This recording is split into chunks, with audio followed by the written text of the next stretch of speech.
Magandang araw po mga kakuho. Ngayon po ay pupunta tayo sa isa sa ating mga kasapi na i-interviewin natin para po maging isang bida sa ating business serye. Samahan niyo po kami. Let's go!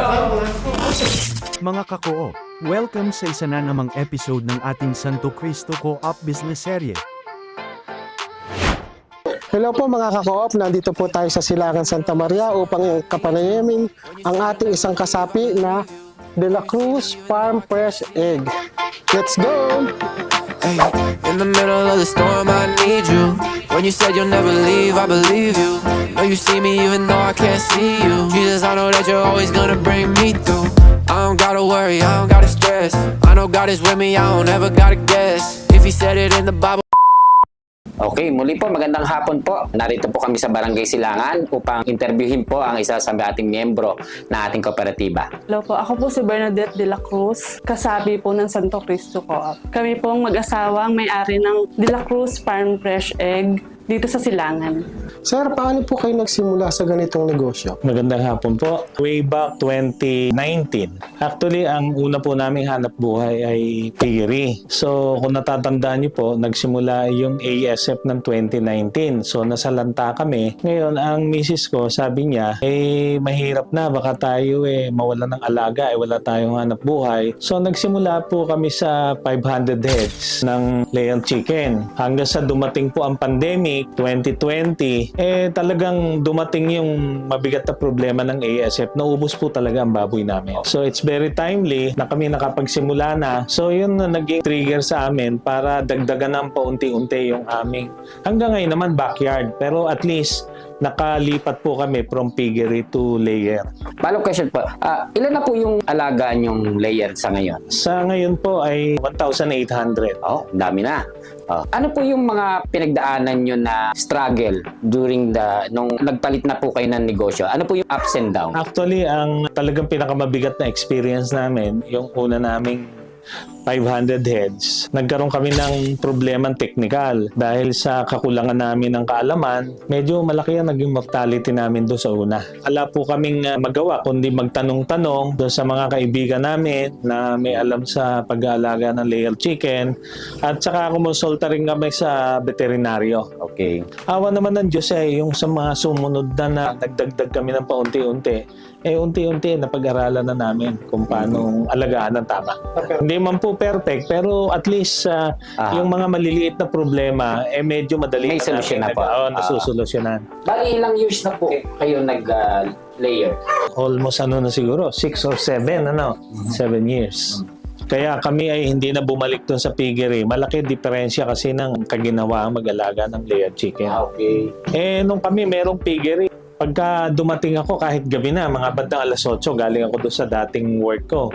Sasabihin niya, merong hindi kumain na 2 head. Kahit to gabi na, talaga nag-i-inject pa ako. Nung na-experience namin pagdating sa layer, walang ganong problema. Ang kailangan lang dito medyo konting hands-on supervision sa umaga. At saka hindi ho ganong prone sa sakit ang layer chicken compared sa baboy. Okay. Pwede po ba nating masilip yung maalaga? Opo, pwede po. Pwede po. Okay, let's go! Let's go!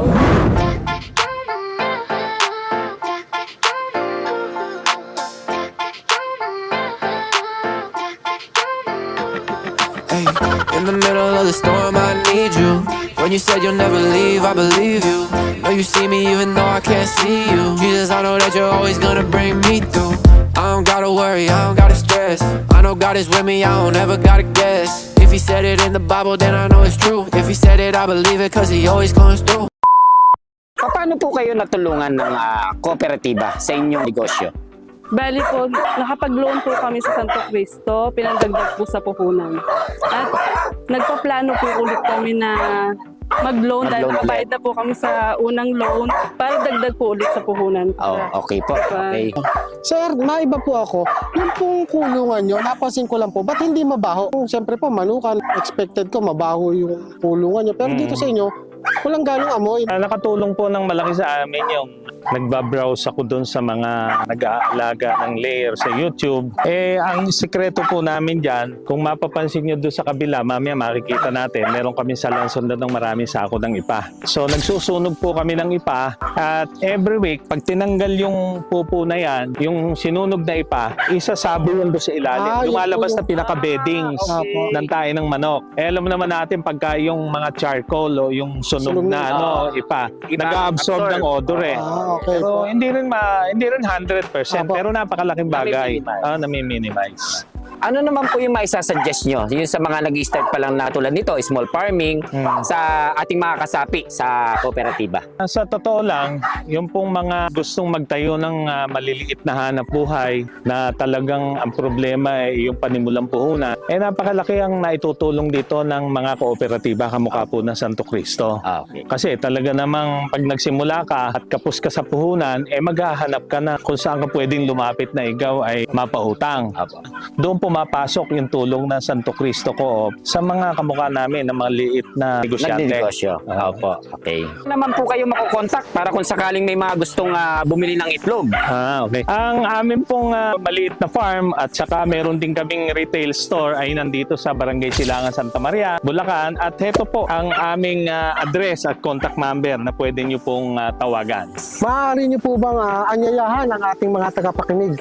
Inaanyayahan ko po ang mga tagapakinig na magmiyembro sa Santo Cristo Co-op. Napakarami pong benepisyo at makakatulong po sa ating hanap buhay. Sa mga taga-panood po at nakikinig nitong video na ito ng Santo Cristo ay pwede pong mag-share ako sa inyo ng konting kaalaman, yung basic tungkol sa layer farming. Meron po akong YouTube channel na pangalan ay Kabayan Agri Channel. Nasa YouTube po yun at yung pong mga basic tungkol sa pag-aalaga ng small layer farm ay kahit papano po makatutulong po sa inyo yun. Happy po, Santo Cristo! I love